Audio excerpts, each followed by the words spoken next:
He was like, oh, did some like that. So I immediately pulled my pants up. I'm like, but Gary, what the fuck you got going on, G? I'm thinking in the back of my head, name Gary ain't gonna whoop me and shit. But having his pants pulled up too high contest. Yeah, I like this one. Yeah. What the feezy? What the feezy? What the feezy? What the feezy? What the feezy? What the feezy? What the feezy? What the feezy? So I tell Mel, I'm like, you shooting the one with GT. You better dive clean off in his mouth. So Mel like, bless me. So Mel like, shit, let's do it. He ready, he with it. We load up, we strap up, everybody strapped up just in case, you know, it turns into something of that sort, because it's a chance that it could, you know, just to be protected, make sure we Gucci. And yeah, so we load up, we do what we need to do. We grab some items we need to clean things just in case it do take that type of route. We go back downstairs, we hop in Mel's car, we pull off. I'm paying attention to everything. He's driving, I'm looking over and stuff. This man on E. I'm like, folks, you need to stop at the stove. He like, no, we'll make it, we good. I drive on E all the time. I'm like, listen, bro, we got weapons in this car, number one. Number two, we about to go do something and we don't know the outcome. We don't know if you just finna get here, shoot a one. We don't know if we finna get here. He gonna be like, yeah, bro, I wasn't even trying to do all that. Here go the money. We don't know if we gonna get there. This nigga might pull out a tool and start shooting. We don't know what's finna happen. We cannot afford to be riding on E, folks. Pull up at the gas station. We coming down Austell Road. We stop at a racetrack gas station. I'm in the car. Bruh get out, he go in. I think I gave him $10. He go in. There's another car pulled up like 2 pumps down from us. I look over there, it look like some niggas, but I ain't studying them. I don't know them niggas. Keep in mind, I know of GT. I probably have seen him around, maybe at school or something, but I don't really just 100% know him. Mel come walking out. I see he keep looking over there at that car. So now I'm talking to my other folks. I'm like, you don't know if that's folks in the car? He like, nah, shit, I really don't know. He was like, to be honest, I don't even know who the GT nigga is. I'm like, okay, for sure. I tell him like, that's from the player. The niggas who call themselves player, that's from them. So he like, okay, cool. Bro pumping the gas. Soon he finished and put the nozzle back in. He opened the door. Soon he get in, he said, that's them bitch ass niggas right there. I said, in that car right there? He like, yeah. I'm like, okay, I figured that. I was like, pull over there real quick. So bro, pull over that way. Soon we was pulling up, nigga was rolling the window down. I'm in the passenger. I got the file on me. It was in my lap. I move it to my left hand because now we're window to window and it's my side. So if these niggas, you know, try to go to dumping or anything, it's gonna hit me first. So I'm prepared too, just in case they go to doing anything frivolous. So I'm in the seat like this. I got the tool in my left hand, but I got it right, like if the window stops here, I got it like right here, just in case I gotta lift my hand up real quick.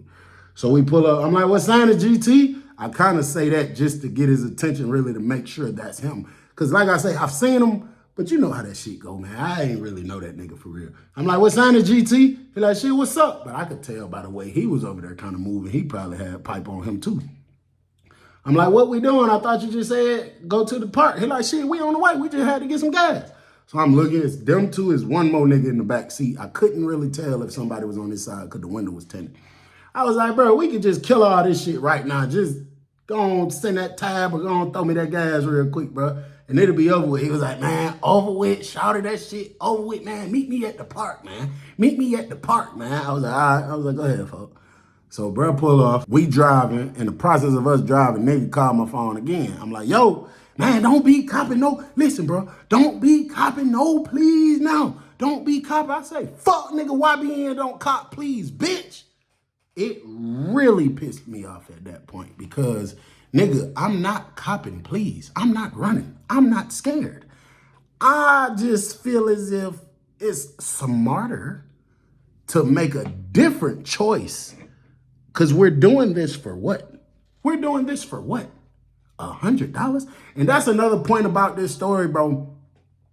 There are some younger folks out here, and that's why we got to try the best to guide them, but I understand everybody not going to listen, and we're not just finna waste our time on the young niggas that's not going to listen to us. But the ones that is, bro, niggas was putting themselves in life sentence and death type of jeopardy over $100. And I know we all gonna say it ain't about the money, it's about the principle. Technically, it still was about the money. $100.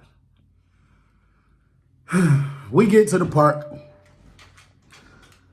Mel and Mac light up a blunt. I'm like, folks, these niggas the type want to smoke all day, every day. I used to like to smoke back then too, but nigga, not when we got a situation like this going on. Nigga, that shit, well, for me, it's gonna make me sleepy. It's gonna make me a little more paranoid. It's gonna have me just too relaxed. You don't wanna be too relaxed. Ain't you finna have to fight a nigga?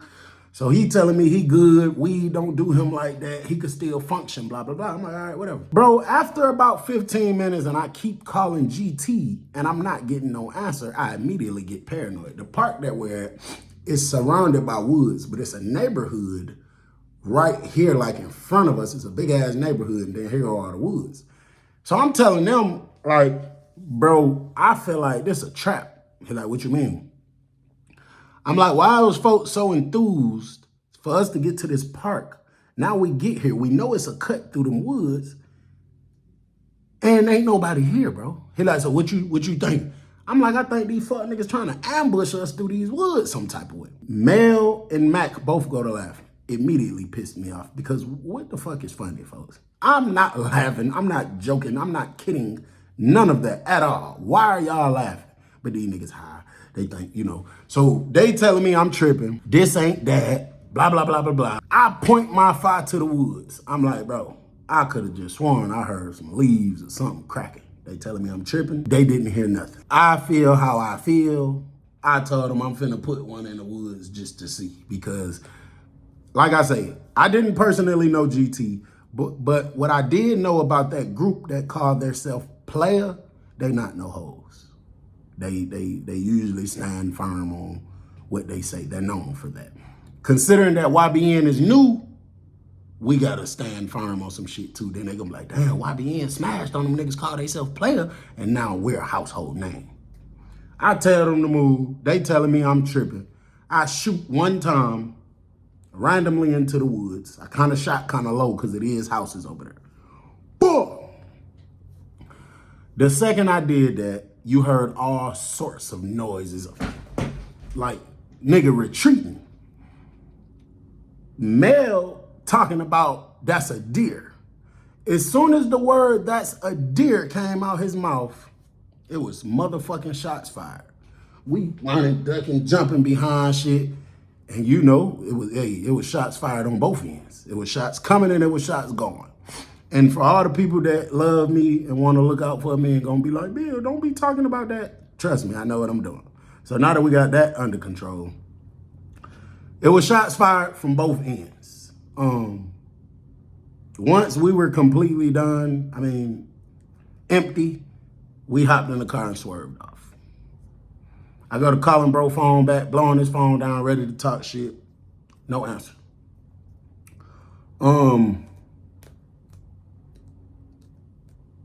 I say that night, maybe like 2 o'clock that morning, niggas had got on, you know, we was on the social media shit, stalking shit. And we finally found GT Instagram page. He take a picture from a hospital bed. Oh, I'ma kill them pussy ass, fake ass, lame ass, YBN niggas. He going in all this shit. We find somebody else that's a part of the player. All the niggas who call themselves player, they posting, reposting it. Get well, brother. One of the other niggas, it looked like the nigga that was the driver. He posted from a hospital bed. Yeah, we gonna get them niggas, blah, blah, blah, all this shit. Okay, I get arrested, whatever. Let's fast forward some more years. I'm in the dorm. Everything's smooth. I've been in this dorm for a while now. Nigga came in my room. Nigga kind of looked at a tiny tad bit familiar, but not really. You know what I'm saying? Like he did, but he didn't. I asked the nigga where he's from. Nigga said he from Marietta, but he used to live in Austell. Asked him what his name. He told me his name was Gary. I'm like, okay, my name's C. Bill. You know what I'm saying? Everything's smooth. But I looked at the nigga several times. I'm like, damn, folks look familiar. So this particular dorm I was in, they used to love when I used to rap. Matter of fact, my boy Memphis was in the dorm, my boy that couldn't talk. And I had made a song. Okay, so Young Teddy, the dude that I told y'all got killed in the first one, I put his name in this song. But it used to be a big debate, and I'm sure it probably still is, like people who from Cobb County and then people who from Atlanta. So I'm gonna make this real quick. Once upon a time, it was a lot of people from the Atlanta jail that was housed in the Cobb County jail. They had them at one, like in their own, but then they started kind of having niggas around each other, and there were actually like big situations, Cobb County versus Atlanta. So it was always a word out like, man, Cobb County sweet as fuck. That shit ain't talking about nothing. That shit some bullshit. So since I was out there, and that's where we started our YBN shit at, I had made a song about Cobb County. And them niggas huddled up deep one night, and I hit the song. It's gonna be a nightmare on our steroid for you fuck niggas who don't know. Heard a nigga say that thing over here sweet. Come and check it out, bitch, I bet you won't leave. Boom, boom, boom. Niggas over here turning up. Young niggas with guns and they ready to bug. Nigga lost his conscience, he don't get no fuck. Niggas out here hungry, you can get ate up. My boy Memphis over there can't say a word. That nigga like, so niggas out here hungry, you can get ate up. I noticed while I'm rapping, so the nigga Gary, my roommate, he sit up, he looking, he nodding his head, but it's just something in his eyes. I feel like the nigga eyes is starting to get a little familiar. So I go into the verse. Out here hungry, you can get ate up. Rest in peace, Young Teddy, yeah, we in Mob County. Why be in a name? Any niggas is bout it. Niggas say he got shooters, well, bitch, I got plenty. Got niggas in Austell that'll shoot for pennies. Niggas on Clay Road that'll shoot at the police. My boy Memphis over there talking about, niggas got felonies, they can't get no clean money. Niggas get knocked off if we find out that they telling. Bitch, I been selling dope before I knew how to sell it. Turn up on a fuck nigga if he go against me. You started it, I'ma finish it, cause I am the king. You should have been a chef, you trying to squash the beef. They tried to convict C-Bill the king for armed robbery, but them pussy-ass detectives ain't had shit on me. They tried to convict my brother Mel for some murder shit. My brother Mel said the police better get off his dick. I got some Bloods on my team, and I got some Crips. I got some Haitians on my team, and they know just what to do. They bring them guns if I say five vim parlou. I fuck with Block Runner and empty dub, yes I do. So everybody in the room turned, literally everybody. And you gotta remember, when I do this, just making this little noise, we beating on the metal box. That shit sound like boom, boom, boom. Boom, boom, boom. You know what I'm saying? It sounds loud as hell. I noticed Gary been stopped nodding his head. I don't give a fuck if you like my song or not, nigga. That's how I feel. I know it's hard. Everybody else in here be requesting me to rap the shit. So, shit, I know it's hard to them too. You know, I hit a few more songs and stuff. Now I'm paying attention to this Gary nigga because I don't know, his energy, something a little off about it. So, you know, I get too hot, it's over with. We done. Y'all get the hell out of my room. They go head on about their business. The nigga was like, bro, you say your name C-Bill? I said, yeah. He said, bro, C-Bill? I was like, yo, what's up? Cobb County? Yeah, what's up? Austell? Yeah, what's up? You said YBN in the song. I said, yeah, that's a little clique, man, my partners used to have back in the day. He was like, did some shit like that. So I immediately pulled my pants up. I'm like, but Gary, what the fuck you got going on, G? I'm thinking in the back of my head, nigga named Gary ain't gonna whoop me and shit. But fucking having his pants pulled up too high contest. The boy, what the fuck is wrong with you, G? He was like, bruh. I'm looking at the nigga. I'm thinking this man is geeked up or some shit. I'm like, folks, is you okay, G? Like, what do you got going on, folks? That nigga was like, bruh. Then he lift up his shirt, showing me, you know, which appears to be a bullet wound. There was two of them. And he was like, bro, y'all niggas shot at me, bro. Y'all shot at us one night. And, you know, I immediately remember. I'm like, bro, what they call you, bro? What they call you? He was like, GT, nigga. And I was like, shit, folks, I mean, Shit, all these years, what you want to do, bro? I mean, I ain't know none of that no more, bro. I'm living a different type of life now, bro. He was like, nah, bro, I got to call, bro. Man, we gonna have to hit about this, bro, real shit. So he go trying to walk past me, so I throw my arm out. I'm like, hey, look, G. I said, I'm not living that type of life no more. I say, but if you talking about we gonna have to fight and this, and this, we might as well go and get it over with right now. You talking about calling somebody, nigga, ain't nobody got time for all that shit, bro. I'm telling you, and I'm about to offer you a really good piece of advice. I said, and this ain't no threat. I'm not trying to scare you. I'm not trying to do none of that. I said, bro, you come into this prison. I don't know what you got going on, what you did. I don't even give a fuck. I said, but I am very established here. I am a part of something that's national. I have a lot of pull right here at this moment. I could probably have something done to you with a head nod.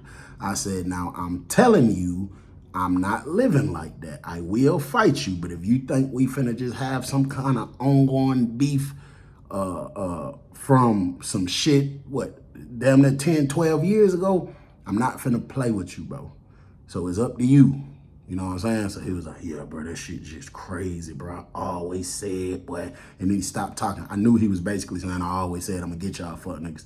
And I did tell him, though, you got to get out my room, though, bro. You can't stay in here with me. So I went and found him another room. And then I thought long and hard on it. And I said, nah, I don't think I feel safe with folks just being in this dorm anymore. So I went and told some of my guys, called them upstairs, gave them a quick rundown on the situation. And I told him, just go and get him up out of here. And I was like, you know, it ain't no issue. You ain't got to beat him. I mean, if he do something stupid, of course, handle business. But besides that, I just don't want him in here, bro. And they went and got him and put him on the door. And I guess he played PC or whatever because I never seen him on the compound again. And shit, that's the story about how I seen dude that, you know, whatever. But that shit is dangerous, bro. That nigga could have waited till I went to sleep, stabbed me in the neck, anything. Stop doing stupid shit. Stop stressing your damn parents out with your dumbass decisions. Don't grow up too fast. My homeboy asked me earlier, because my mama took my son to City Trends and he got some shirts, some little graphic t-shirts he like. And my homeboy was like, hell no, G, you can't have that boy no graphic t-shirts. He 13. Man, make that nigga tighten up. Buy that boy this, buy that boy that. I said, well, I'm gonna let a kid be a kid. I think that's one of the problems with people nowadays, with a lot of our youth. They growing up too fast. They parents letting them grow up too fast. They letting them cuss too early. They letting them think about boyfriend and girlfriend too early. They making them feel like, nah, you ain't got the right drip. You gotta have this too fucking early. Let kids be kids. Y'all raising them. They're growing up too fast, and that's how they keep, you know, before they even are able to live out their youth, they in a fucked up situation, having to be a grown man or a grown woman. The streets is not it. That ghetto, gangster, thugged out shit is not it. Let's do better. It's your boy Bill. I'm gone. Yeah, I like this one. Yeah. What the feezy? What the feezy?